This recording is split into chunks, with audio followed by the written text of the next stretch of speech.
মসজিদের উন্নয়নের কাজে এবং কবরস্থানের উন্নয়নের কাজে সার্বিক সহযোগিতার কথা বলেছেন এবং আমাদের রাস্তাঘাটগুলো অনেক ক্ষতিগ্রস্ত, এগুলো উনি অচিরেই সমাধান করবে এই আশ্বস্ত করেছেন। বিসমিল্লাহির রহমানির রহিম। আমি ছয়বাড়িয়ার স্থায়ী বাসিন্দা। আমাদের এই গ্রামটি পৌরসভা ৯ নম্বর ওয়ার্ডে পড়েছে, অথচ পৌরসভার সকল সুবিধা থেকে বঞ্চিত একটি গ্রাম। এখানে আজকে আমাদের মাননীয় সংসদ সদস্য আলহাজ তমিজউদ্দিন সাহেব এসেছিলেন, ধামরাই উপজেলা বিএনপি সাধারণ সম্পাদক শামসুল ইসলাম শামসুল ভাই এসেছিলেন এবং আমার পৌর বিএনপির সাধারণ সম্পাদক আশিকুজ্জামান স্বপন ভাইও এসেছেন এবং আমার পৌর কৃষক দলের সভাপতি আলতাফুর রহমান তালুকদার সহ অনেক নেতৃবৃন্দ এসেছিলেন তাৎক্ষণিক নোটিশে। তো আমাদের গ্রামের অনেকগুলো সমস্যা ওনারা সচক্ষে অবজারভেশন করেছেন।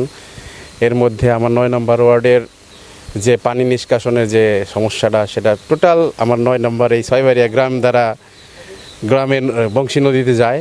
এখানে ভাঙন হচ্ছে, 2টি নালা এখানে বাহির হওয়ার জন্য স্থাপন করা হয়েছে, কিন্তু এর মাথায় পর্যাপ্ত কাজ শেষ না করার কারণে এখানে ভাঙন শুরু হয়েছে।